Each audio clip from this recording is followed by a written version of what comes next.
Bueno, volvemos con Macondo. Gracias a todos los que nos están acompañando. Nos metemos en Medio Oriente, porque, como decimos, es una semana crítica a nivel mundial, ¿no? Y en el caso de Medio Oriente, bueno, tenemos esta situación del asesinato por parte de Israel en Irán de Ismail Haniyeh, ¿no? El líder de Hamas, de hecho, máximo, no me acuerdo si primer ministro dentro de Gaza, ¿no? Y las consecuencias que esto puede tener en esto que es a muchas bandas, porque además se da en Teherán. Está anunciado para dentro de las próximas horas que los funerales de Haniyeh y de su custodia los va a dar el propio Ayatolá, ¿sí? Y la situación tiende cada vez a ser como más extrema. Para eso, no sé si ya estamos en contacto con María Constanza Costa. Sí. ¿Cómo andás, María Constanza? ¿Nos Hola, ¿cómo escucha? están? Buenas noches. Segunda vez en poco tiempo, María Constanza, que nos estás acompañando acá en Macondo, te agradecemos mucho, pero los acontecimientos que son de una gravedad enorme. Pero bueno, me parece que es importante como introducir a la gente en lo que está sucediendo. La gente tiene la gran foto de lo que de la operación de Israel en Gaza, ese genocidio y lo que viene sucediendo desde el 7 de octubre del año pasado. Pero esto es una situación que ya tiene carácter regional, por lo menos en términos militares, ¿no? Y ahora se produce este asesinato selectivo por parte de Israel de Haniyeh, el líder más importante de Hamas, en una de las residencias de la Guardia Revolucionaria en Irán. ¿Cuáles te parece, María Constanza, que son las consecuencias? ¿En qué se enmarca esta situación que claramente puede ser entendida, quizá, como una represalia del ataque con drones que hizo Irán hace poco tiempo en Israel? Mira, el tema de la escalada regional, que me quiero detener un segundito en eso que vos dijiste, es justamente lo que busca Israel, ¿no? Hay algo que hay que entender, que es que Netanyahu, para que esta guerra, para que este genocidio sobreviva, necesita que Estados Unidos se implique más directamente, ¿no? Entonces, teniendo en claro ese punto, en el último tiempo, digamos, en las últimas semanas o en la última semana, se dieron dos hechos, diría que hasta tres hechos muy importantes. El primero fue el ataque de una aldea en los altos del Golán, ¿sí? Que Israel responsabiliza a Hezbollah. Hezbollah no se ha hecho cargo todavía de esa, digamos, de esa operación. En relación a esos ataques, después en Beirut, digamos, en el corazón del Líbano, Israel atacó a un alto mando de Hezbollah, también lo eliminó, y ahora asistimos a el asesinato de Ismail Haniyeh en suelo iraní, ¿no? Y también esto es muy importante porque muestra una imagen de un Irán muy vulnerado. Se está ahí, bueno, salieron hoy algunas noticias en el New York Times de cómo había sido este operativo con un explosivo que se había introducido hace 2 meses en una residencia. Ismail Haniyeh estaba viviendo en Qatar, pero viaja a Irán para la asunción del nuevo presidente, Masoud Pezeshkian, y en ese, digamos, ¿no? Como un invitado del país es que es asesinado. O sea, habla de una vulneración de la seguridad iraní, y esto también de cara al resto de los líderes del eje de la resistencia, ¿no? Pensemos, digo, cómo deja esto a Irán también. O por supuesto que el líder supremo habló ya bueno, del revenge, de venganza. Enseguida se conoció la noticia, con lo cual en estos días vamos a estar viendo cuál es la respuesta de Irán. Irán puede atacar desde su propio territorio, como ha hecho hace algunos meses, o Irán puede atacar desde sus proxies con las fuerzas de movilización popular en Irak, con los Houthis, con el propio Hezbollah. No sabemos, puede ser en conjunto también. No sabemos cómo va a ser la respuesta iraní. Sí sabemos lo que está buscando Israel, y es un crecimiento del conflicto. Uno podría decir, Israel muestra fortaleza de esta manera, ¿no? Una fortaleza más táctica que estratégica, porque en verdad Netanyahu está en un gran problema con hacia el interior, ¿no? Hacia el interior de la sociedad israelí se está polarizando. Esta semana vimos cómo sectores de la ultraderecha y también sectores militares trataban de que se liberen a los militares acusados, ¿no? De abusar de prisioneros palestinos. Digo, por otro lado tenemos a los familiares de los rehenes que están pidiendo una negociación, una tregua, un cese al fuego para poder liberar a los rehenes que están vivos o recuperar los cuerpos de los rehenes que han muerto. En todo caso, digo, se va armando esa polaridad. Netanyahu es aplaudido en el Capitolio, como lo vimos, pero también está muy aislado y muy fragmentado, ¿no? Hacia adentro. Entonces, esas son respuestas de Israel en ese contexto. Y en ese contexto Israel necesita que se involucre de lleno Estados Unidos. Estados Unidos, por un lado, deja hacer a Israel, vemos que lo deja hacer, pero por el otro lado también termina estando atado a la racionalidad política, ¿no?, de Irán y de Hezbollah. O sea, esa es una paradoja grande también para Estados Unidos. O sea, hoy la escalada depende de cómo Irán responda a esto, que es gravísimo, pero que también, como decía anteriormente, lo encuentra en una situación muy vulnerable, ¿no? Entonces, ese es un poco el cuadro de situación. Por otro lado, las operaciones en Gaza, Israel las ha disminuido, se está enfocando mucho más en el norte. O sea, Israel quiere incendiar el foco norte, ¿no? O sea, el frente norte, eso es lo que quiere empezar a incendiar con respuestas que hasta ahora Hezbollah las ha dado controladas, ¿no? Hasta ahora las respuestas de Hezbollah también han sido controladas, igual que las que fue Irán, porque uno dice, bueno, era la primera vez que Irán lanzaba misiles de su territorio hacia territorio israelí, pero sabemos las comunicaciones que se llevaron adelante, por ejemplo, avisándole a Turquía, a Jordania. Digo, fue algo más bien coreografiado, ¿no? No sabemos cómo va a ser la respuesta esta vez. Por supuesto que también está la presión de Hamás en esto, ¿no? Porque estamos hablando del líder del ala política y también del encargado de las negociaciones de un cese al fuego. Eso no es un dato menor, ¿no? Pero por un lado Israel dice queremos negociar y por el otro lado, como tuiteó el primer ministro de Qatar, Al-Thani, ¿cómo vamos a negociar si una de las partes elimina a la otra de las partes negociadoras, ¿no? ¿Cómo se va a llegar a una mediación en ese contexto? Entonces, Israel está apostando a eso, a la escalada regional, pero porque es la única manera que Netanyahu tiene de seguir en esta campaña, ¿no? Entonces, me parece que ese es un poco el cuadro de situación y no dejaría de tener en cuenta también cómo impacta esto al interior de Irán, ¿no?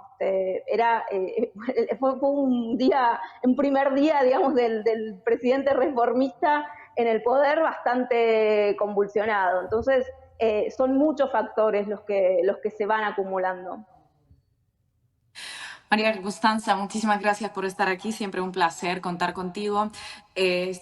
O sea, es evidente, ¿no? Resulta bastante evidente en estos últimos meses que efectivamente Israel quiere extender ese conflicto más allá del territorio de Gaza o incluso Cisjordania.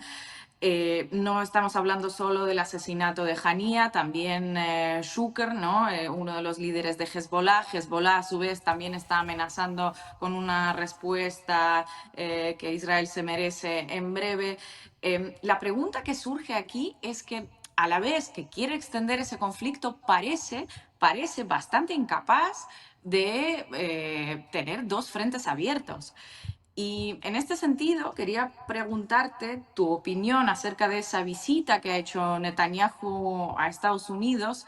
Si podemos sospechar que es ahí donde ha recibido una suerte de luz verde para cometer en menos de 24 horas estos dos asesinatos que claramente pues, elevan el conflicto a un nivel superior, ¿no? O si es una improvisación de Netanyahu acorralado que simplemente ve a ver qué pasa, a ver si se meten. O esa visita ha tenido algo que ver en todo lo que vimos después. No, yo creo que igual la visita termina legitimando lo que está haciendo Netanyahu, ¿no? O sea, la visita en ese sentido no creo que él haya informado, o por lo menos no tenemos esa información. De hecho, Anthony Blinken dijo que ellos no sabían lo que iba a suceder, ¿no? con Haniyeh en Irán, ¿no? Dijo, nosotros no teníamos información, eso es muy difícil de creer, pero probablemente quizás se lo avisaron 2 horas antes. No lo sabemos. Lo que sí es que tampoco es que Netanyahu le ha pedido permiso, ¿no? para hacer esto. Me parece que, por eso te decía, Netanyahu avanza, Estados Unidos no le pone ningún freno y después se ve, como casi a ciegas, se ve empujado hacia una intervención mayor en el conflicto, ¿no? Que es algo que, por un lado, Irán no quiere, porque Irán no quiere enfrentarse con Estados Unidos. O sea, el problema de Irán no es solo enfrentarse con Israel, sino saber que atrás de Israel está Estados Unidos. Y en un año electoral, digamos, y también con la fragilidad que están teniendo los demócratas en relación a este tema, tampoco quieren ¿no? Inmiscuirse más, pero tampoco le van a soltar la mano a Netanyahu, ¿no? Es como un tira y afloje, digo, por más que retóricamente Kamala Harris se preocupe humanitariamente más por los palestinos si toman agua contaminada o no, sabemos que la política que va a seguir llevando Estados Unidos en relación a Israel es la misma, pase lo que pase, ¿no? en noviembre. Entonces, no creo que haya sido algo orquestado en esa visita, digo, no hay ningún indicio de que haya sido así, por lo menos no los conocemos hasta el momento, pero tampoco necesita Netanyahu el permiso de Estados Unidos, ¿no? Muy por el contrario, yo creo que lo está obligando, lo está arrastrando, ¿no? a este conflicto, a una mayor escalada de este conflicto.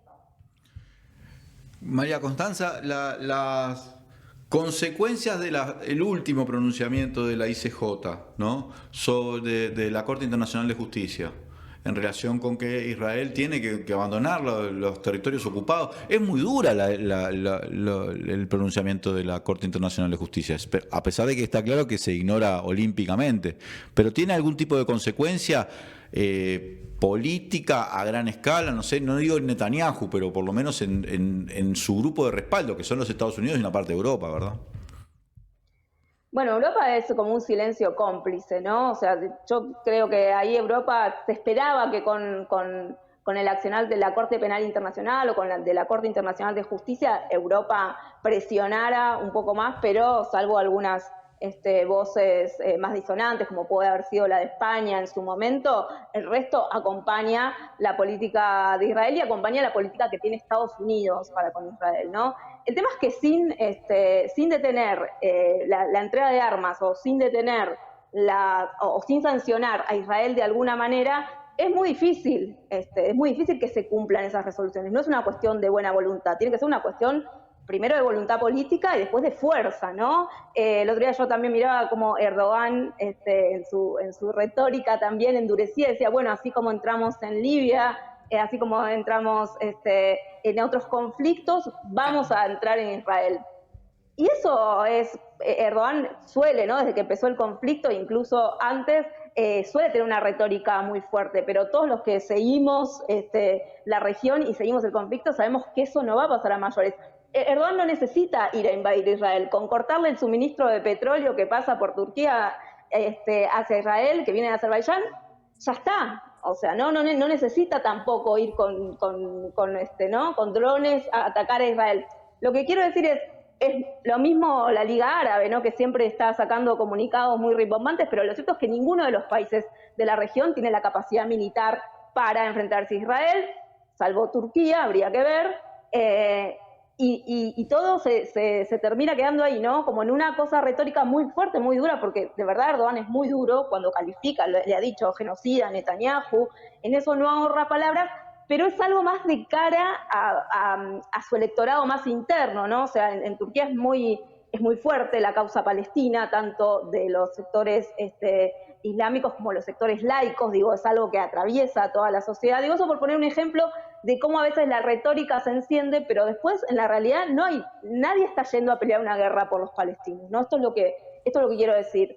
Entonces todos son movimientos muy controlados, todos son movimientos, como dijimos antes, coreografiados, pero también eso es muy finito y entonces es impredecible lo que puede pasar. O sea, Irán quizá quiera hacer un ataque más controlado, pero eso se puede salir de control, más con lo que estamos viendo, ¿no? Con estas fallas de seguridad que estamos viendo y terminar en una escalada regional. Sabemos que desde la racionalidad política nadie quiere esa escalada regional.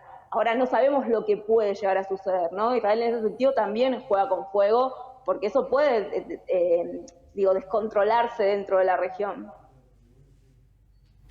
María Constanza, sobre esta última masacre en los Altos del Golán el sábado pasado, ¿no? Que 12 niños murieron, Israel acusó a Hezbollah de ese ataque y precisamente pues está argumentando que el reciente ataque contra Beirut y el asesinato de uno de los líderes de Hezbollah es por eso, ¿no?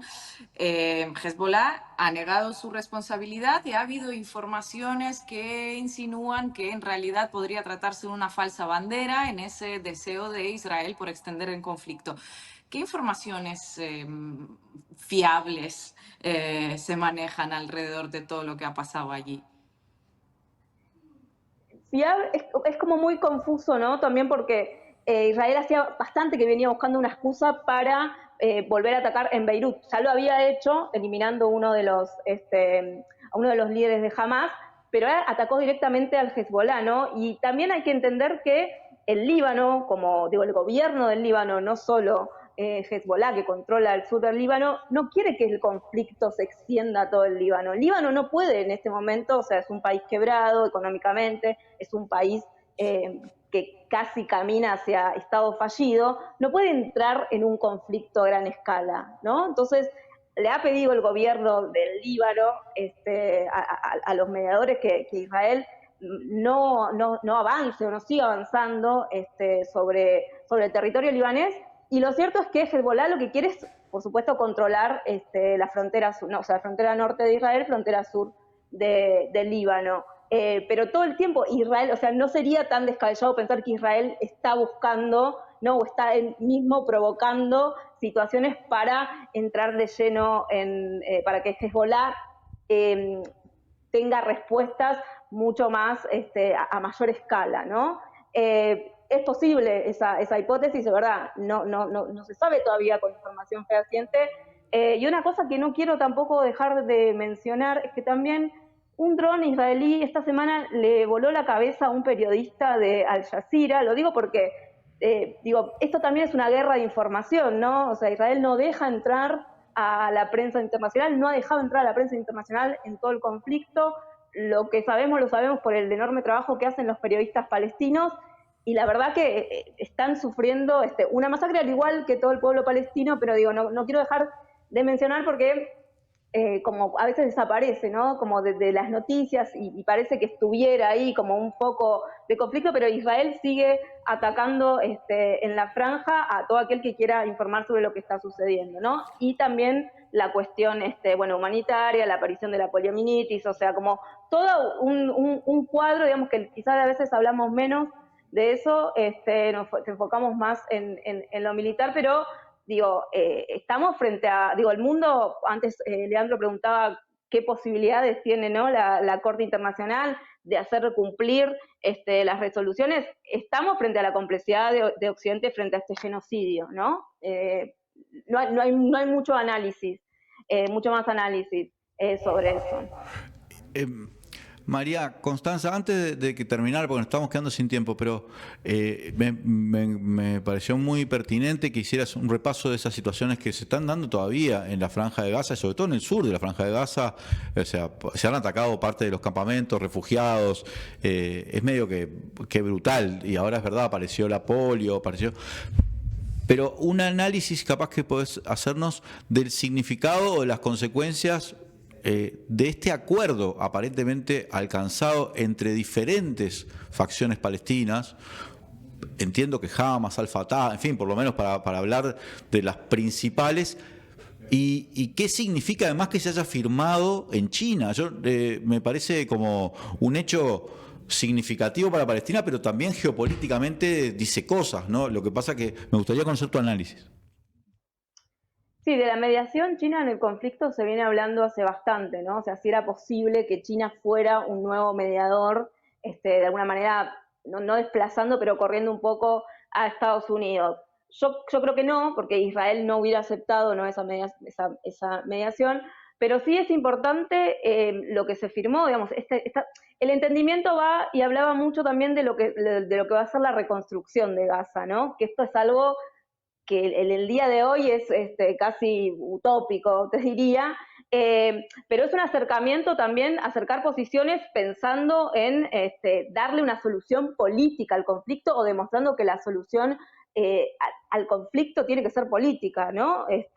Me parece que en eso fue un avance. Digo, también estos 3 atentados que mencionamos se dan en ese contexto, ¿no? En el contexto del acercamiento entre Hamas y Fatah. O sea, no hay que perder de vista eso. Para mí es que haya sido en China tiene que ver con digamos, con sumar nuevos actores que puedan también garantizar esa mediación. Tiene que ver también con una pérdida, si querés, de legitimidad de Estados Unidos, que Estados Unidos ha sido un mediador que en Oriente Medio ha conseguido, en algunos casos, digo, cuando se formó la paz con Egipto, digo, que ha conseguido avances, pero hoy en día está totalmente atado a la política de Israel, ¿no? Pero bueno, ya te digo, era como una suerte de declaración de intenciones, o sea, un gesto político. Eso fue un gesto político, que obviamente también fue leído por Israel, que sabe que en una alianza entre, o sea, que sabe que gana cuando Hamas y Fatah están separados, ¿no? Bueno, ya lo vimos en 2006. Pero digo, me parece que son avances, pero no terminan de resolver la cuestión primordial, ¿no? Que en este caso es el cese al fuego, bueno, y el fin de la ocupación también. María Constanza Costa, muchísimas gracias por estar en Macondo otra vez. Aquí nuestros seguidores preguntan dónde te pueden seguir, en qué redes. Yo te sigo en Twitter, también se lo recomiendo a ellos, pero si tienes algo que añadir más, alguna red social donde puedan leerte con más frecuencia, pues te lo agradeceríamos. Pueden seguir en Twitter y después pueden también seguir a Revista Panamá, que es la revista donde yo colaboro. Así que, bueno, por ahí nos vemos. Y cada tanto aparece en Gracias, televisión. Me acuerdo que tenía un programa antes, pero sí, no estamos en la época en que esos programas... Sí, en Crónica. No estamos sí, qué memoria. Sí, me acuerdo, pero no estamos en la época en que esos programas se puedan salir en Argentina. Pero bueno. Pero realmente es una experta en Medio Oriente. Sí. Gracias por la invitación. Nos vamos a ir despidiendo también. Nos estamos cortando todos entre todos, perdonen el delay, por problemas técnicos también nuestro compañero Marco Terusci se tuvo que desconectar antes, pero bueno, el jueves que viene esperemos tenerlo la hora completa y bueno, nos vamos a ver muy pronto.